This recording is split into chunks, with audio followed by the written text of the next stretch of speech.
Hello everyone, welcome back to my YouTube channel. So finally SCI MTI का जो GP rating के लिए batch है वो ओपन हो चुका है फॉर जनवरी बैच। उनका फॉर्म ओपन हो चुका है, ठीक है।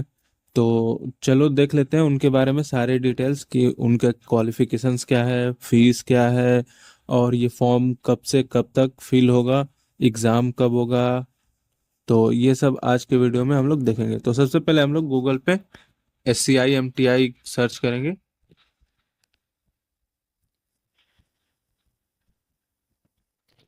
यहाँ पे जीपी रेटिंग भी लिख दोगे तो सीधा उस जीपी रेटिंग वाला पोर्टल खुल जाएगा। तो यहाँ पे देख लो, फर्स्ट वेबसाइट लिखा है कि GP rating leading to second mate exam NCV SCI MTI। यहाँ पे क्लिक करके SCI MTI के जीपी रेटिंग वाले वेबसाइट पे हम लोग डायरेक्टली वहाँ पे पहुँच जाएंगे। तो यहाँ पे देखो लिखा हुआ है GP rating leading to second mate NCV। यहाँ पे एनसीवी का मतलब जिसको नहीं पता मैं बता दूं, एनसीवी मतलब नियर कोस्टल वयाज होता है, ठीक है। मतलब कि इंडिया के अराउंड आसपास कोई नियरेस्ट कोस्टल होगा, वहाँ पे आपको ट्रेनिंग मिलता है, ठीक है। तो ऊपर करेंगे यहाँ पे देखो लिखा हुआ है। यहाँ पे ये लोग एक वन बैच में 40 सीट्स होते हैं, तो एक बैच में 40 स्टूडेंट्स को वो ये प्रेफर करते हैं, ठीक है। आगे देखेंगे हम लोग। यहाँ पे कोर्स का फीस जो होता है वो 4.5 लाख होता है मेल के लिए, एंड 3.6 लाख 60,000 मतलब 3.6 लाख होता है फीमेल के लिए। और इसका कोर्स ड्यूरेशन तो सबको पता ही है कि ये 6 मंथ का कोर्स होता है। और यहाँ पे आपको 18 मंथ का प्री प्रीसी ट्रेनिंग भी मिलता है SCI वेसल्स पे। मतलब कि ऐसा नहीं है कि एक बार में ही आपको 18 मंथ कंप्लीट करना होगा, आपको 9 मंथ या नाइन मंथ का 2 कॉन्ट्रैक्ट मिल जाएगा, या फिर आपको 6 मंथ का 3 कॉन्ट्रैक्ट मिल जाएगा, ठीक है। तो यहाँ तक आपको आई होप बात क्लियर होगी। तो आगे हम लोग देखेंगे। यहाँ पे लिखा हुआ है कि GP rating course leading to second mate NCV comprises of pre-seed training of 6 months at MTI Mumbai and structure seaboard training of 18 months thereafter on ship operate by SCI। मतलब कि वही है कि आप 6 मंथ का कोर्स करेंगे and 18 month का प्रीसी training course करेंगे, आपको मतलब कि जहाज पे सेल करेंगे, ठीक है। फिर उसके बाद आगे क्या लिखा हुआ है देख लेते हैं, ऊपर करते हैं। यहाँ पे एप्लीकेशन की फीस आपको मैं बता दूं कि जनरल और OBC और EWS के लिए 1000 है, एंड SC ST और फीमेल कैंडिडेट के लिए 700 है, ठीक है। और फिर ऊपर देखते हैं इसको। यहाँ पे फीस जो है आपका नॉन रिफंडेबल है, ये आपको सबको पता होगा। अगर कोई भी मतलब एक्स्ट्रा आप ऑनलाइन पेमेंट करते हो तो 2 या 3 रुपए का कोई अगर कभी कभार लग जाता है, चार्ज लेते हैं प्लेटफॉर्म वाले जैसे फोन पे या फिर गूगल पे, तो वो आपको पे करना पड़ेगा, ठीक है। यहाँ पे लोन फैसिलिटी की बात कर लें तो यहाँ पे क्या लिखा हुआ है कि SCI MTI does not provide loan facility to a student but provide necessary guidance for long duration pre-C course.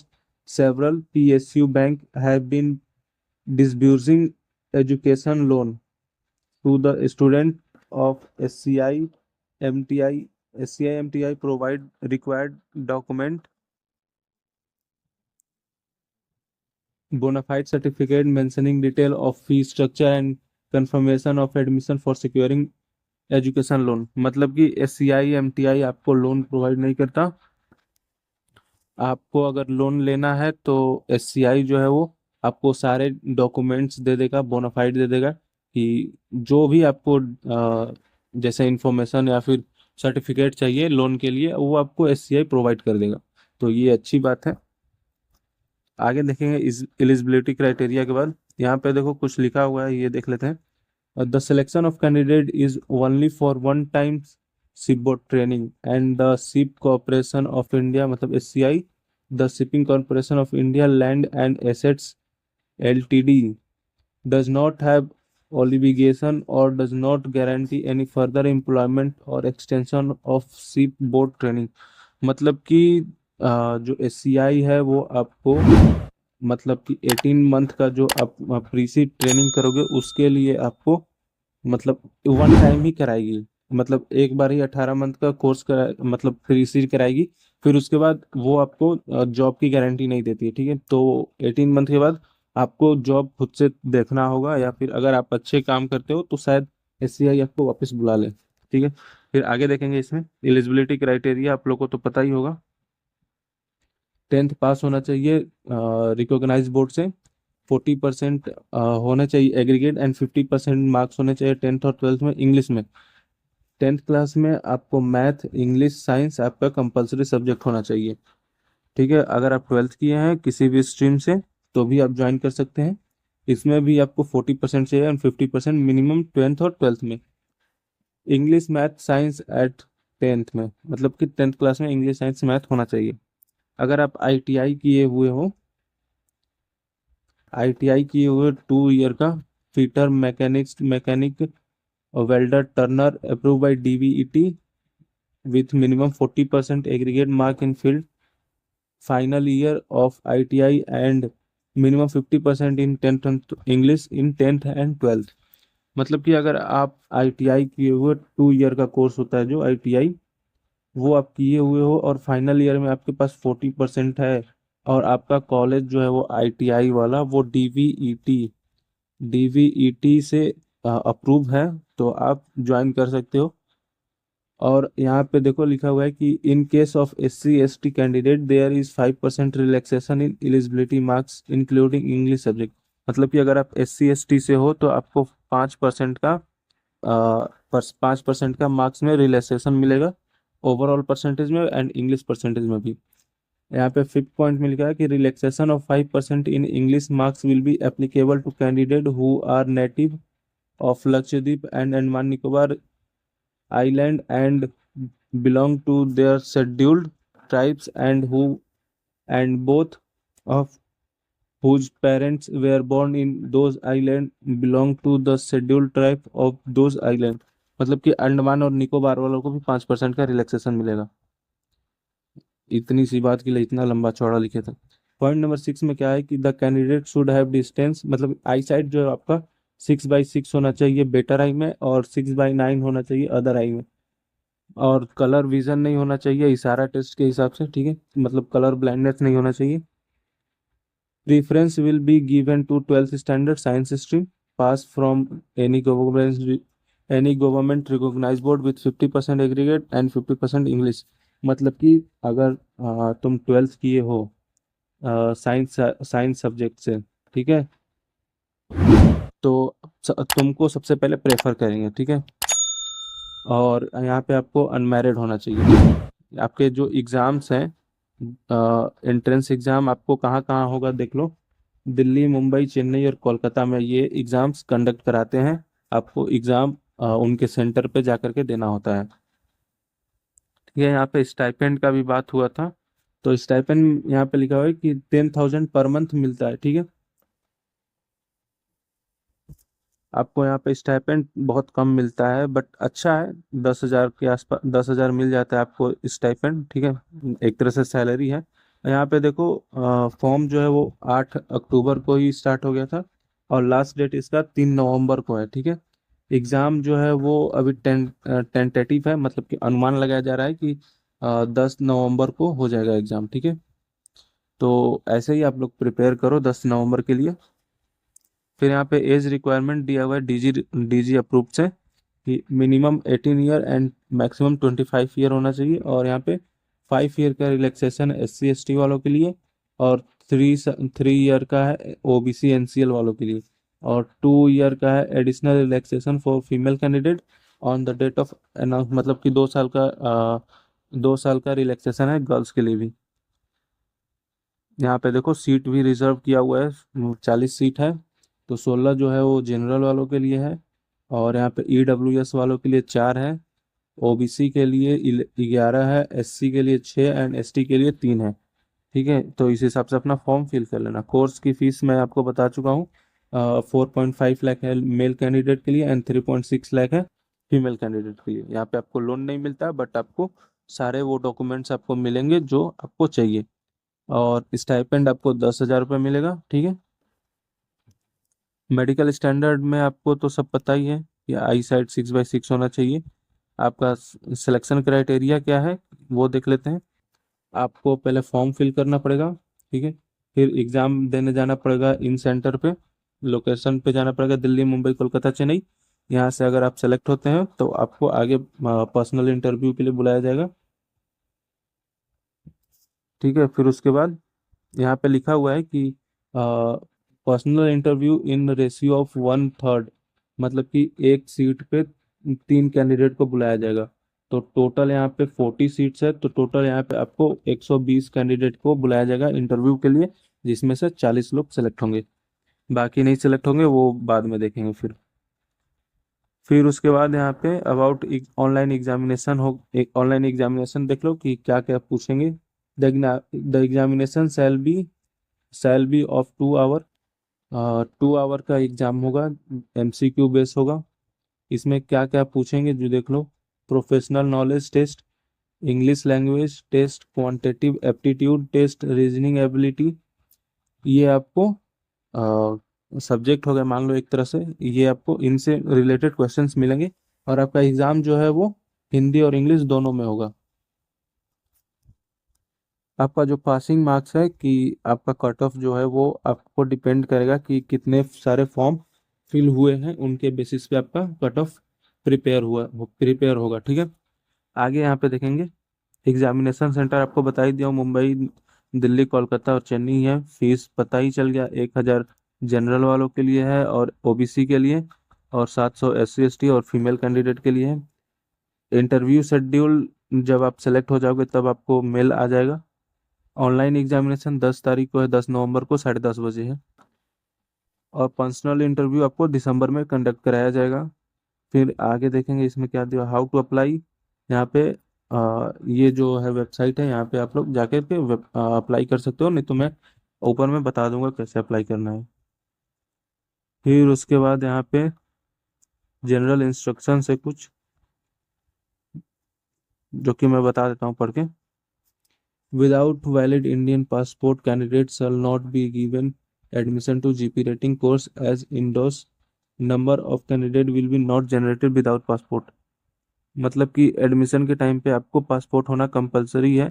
अभी पासपोर्ट नहीं है तो कोई दिक्कत नहीं, आप फॉर्म फिल कर सकते हो, ठीक है। और आगे देखेंगे यहाँ पे और कुछ तो ऐसा कुछ खास नहीं है, फिर भी यहाँ पे देख लो सब, ये सब तो मैं बता ही चुका हूँ। कॉन्टैक्ट नंबर है इनका, SCI वालों का यहाँ पे फ़ोन नंबर है और ईमेल आईडी है। चलो यहाँ यहाँ पे यही सब था। चलो मैं बता देता हूँ फॉर्म कैसे अप्लाई करना है। यहाँ पे सबसे ऊपर में आओगे, यहाँ पे लिखा होगा, यहाँ पे लिखा है apply@MTI, यहाँ पे क्लिक करेंगे और फॉर्म फिल कैसे होता है वो देखेंगे, ठीक है। यहाँ पे देखो सबसे पहले मैं बता देता हूँ क्या क्या फिल करना है।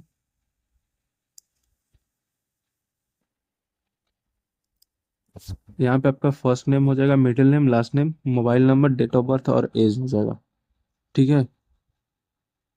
यहाँ पे सबसे ऊपर में मेंशन किया हुआ है कि जहाँ पे स्टार मार्क है वो आपको फिल करना मैंडेटरी है, और जहाँ पे नहीं है उसको छोड़ सकते हो, कोई दिक्कत नहीं है वैसे।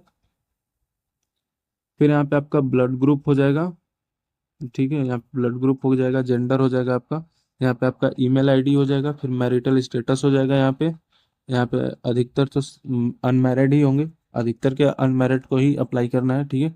यहाँ पे आपका नेशनैलिटी हो जाएगा, आपका मदर टंग हो जाएगा कि हिंदी, इंग्लिश, भोजपुरी जो भी है। फिर उसके बाद यहाँ पे आपका आधार नंबर फिल करना है, पैन कार्ड नंबर है तो ठीक है, नहीं तो छोड़ सकते हो। प्लेस ऑफ बर्थ फिल करना है। फिर उसके बाद यहाँ पे आपको कैटेगरी चूज करनी है, ठीक है, कि आप किस कैटेगरी से हो। यहाँ पे ये सब फिल करने के बाद ऊपर में फिजिकल डिटेल फिल करना है, हाइट जो है आपका सेंटीमीटर में, वेट आपको केजी में फिल करना है। एंड यहाँ पे फादर का नेम यहाँ पे फिल करना है। ऑक्यूपेशन है वो क्या करते हैं, यहाँ से सब चूज कर सकते हो। ठीक है, यहाँ पे फिल कर सकते हो। फिर किस कंपनी में है वो अगर फिल करना चाहो तो कर सकते हो। ठीक है, फिर किस पोस्ट पे है डेजिग्नेशन उनका फिल करना हो तो करो। ईमेल आईडी और इनकम कितना है, मतलब इनकम इनकम फिल करना है यहाँ पे। ठीक है, फिर उसके बाद यहाँ पे अपने फादर का मोबाइल नंबर फिल कर देना। फिर उसके बाद ये सब फिल करने के बाद इधर मदर्स मदर्स का डिटेल फिल करना है, नेम और कंपनी डेजिग्नेशन, ईमेल, इनकम और मोबाइल नंबर, ये सब फिल करना है तो करो, नहीं तो छोड़ सकते हो। फिर उसके बाद यहाँ पे आपको एड्रेस फिल करना है। यहाँ पे आपको परमानेंट एड्रेस यहाँ पे सब फिल कर ही सकते हैं। ठीक है, तो अगर आपका कॉरस्पॉन्ड एड्रेस और ये परमानेंट एड्रेस दोनों सेम है तो यहाँ पे क्लिक कर देना, ये यहाँ से कॉपी हो जाएगा। तो ऊपर करेंगे पासपोर्ट डिटेल, यहाँ पे देखो स्टार मार्क नहीं है, तो अगर आपको आपके पास पासपोर्ट है तो नंबर फिल कर देना, कब इशू हुआ है, कहाँ पे इशू हुआ है और कब तक वैलिड है, ये फिल कर देना, नहीं तो छोड़। बट एडमिशन के टाइम पे पासपोर्ट होना कंपलसरी है, तो बनवा लेना। फिर एकेडमिक डिटेल्स फिल करनी है, 10th क्लास का, फिर 12th क्लास का, अगर आप जहाँ तक किए हो वो फिल करना है, कब पास हुए थे, कितना परसेंटेज था, इंग्लिश परसेंटेज, स्कूल का नेम और कॉलेज का, किसी यूनिवर्सिटी से हो या बोर्ड से, ये सब फिल करना है। ठीक है, जैसे अब कोई 12th क्लास में 12th में साइंस से किया है तो ये सब भी आपको फिल करना पड़ेगा। ठीक है, या फिर साइंस से नहीं है, कॉमर्स या फिर आर्ट्स है, यहाँ पे सारे ऑप्शंस दिए हुए हैं। ठीक है, तो यहाँ पे आप देखो 3 ईयर का diploma, BE, BTech, 2 year ITI भी काफ़ी ऑप्शन है, तो यहाँ पे भी आप सेलेक्ट कर सकते हो, यहाँ से फिटर, मैकेनिक, मोटर, ये सब फिल कर सकते हो। ठीक है, फिर उसके बाद आपको हॉबीज़ यहाँ पे फिल करनी है आपको, और चाहे तो हॉबीज़ और अदर अचीवमेंट आप फिल कर सकते हो, जैसे कोई भी सर्टिफिकेट हो वो सब फिल कर देना, जो भी होगा फिल कर देना। इससे तुम्हारे सेलेक्ट होने के चांसेस शायद बढ़ सकते हैं। ठीक है, अदर्स डिटेल में पूछेंगे कि यहाँ पे जो है वो आपको यहाँ पे कि आप जो फीस है 4.5 लाख एंड 3.6 लाख वो कैसे पे करोगे, कोई आपका रिलेटिव का सोर्स है या फिर बैंक लोन लोगे या फिर अदर सोर्स है, तो यहाँ पे आप जो भी सिलेक्ट करना चाहो कर सकते हो। ठीक है, फिर उसके बाद यहाँ पे लिखा हुआ है कि where did you hear about SCI, तो एससीआई के कहाँ, एससीआई को कहाँ से किए थे, और यहाँ पे आपको एग्जाम सेंटर चूज करना है। ठीक है, फिर यहाँ पे आपको फीस आई मीन अपना फोटो अपलोड करना है, यहाँ पे सिग्नेचर अपलोड करना है, आधार कार्ड का फर्स्ट फ्रंट फ्रंट साइड का पीडीएफ अपलोड करना है। यहाँ पे देखो, यहाँ पे जेपीईजी, पीईजी, जो भी है यार, पीएनजी और जेपीईजी फॉर्मेट में ये फोटो और सिग्नेचर अपलोड हो जाएंगे। बट यहाँ पे आधार कार्ड जो है वो पीडीएफ में ही अपलोड होगा। यहाँ पे फ्रंट का और यहाँ पे बैक साइड का दोनों का यहाँ पे पीडीएफ अपलोड करना है। यहाँ पे पासपोर्ट का पीडीएफ अपलोड करना है, और यहाँ पे 10th एंड 12th का मार्कशीट जो है वो दोनों एक साथ ही अटैच करना है, पीडीएफ बना करके अपलोड करना है। ठीक है, फिर उसके बाद यहाँ पे नीचे में दिया हुआ है कि डिप्लोमा और डिग्री जो है वो उसका भी सर्टिफिकेट यहाँ पे अपलोड करना है। ये सब अपलोड करने के बाद यहाँ पे आपको 1000 का पेमेंट करना होगा, और पेमेंट करने के बाद यहाँ पे सबमिट कर दोगे तो आपका फॉर्म सबमिट हो जाएगा। आपको रिसीव का मैसेज आ जाएगा, मेल भी आ जाएगा। तो बस आप लोग फॉर्म फिल कर दो। यहाँ पे मैक्सिमम लोगों का प्लेसमेंट हो ही जाता है, क्योंकि एससीआई के पास खुद की कंपनी है, और एससीआई का खुद का कॉलेज भी है, एमटीआई, एससीआई एमटीआई जो है वो खुद का कॉलेज और कंपनी दोनों है। तो ये एससीआई जो है वो एक इंडियन गवर्नमेंट कंपनी है, तो यहाँ पे स्टाइपेंड भले थोड़ा कम है बट अच्छी कंपनी है। ठीक है, तो बस आज के लिए इतना ही। अगर ये वीडियो आपको हेल्पफुल लगे तो लाइक कर देना, और अपने दोस्तों के साथ शेयर कर देना, और बस सब्सक्राइब कर देना। Thank you so much.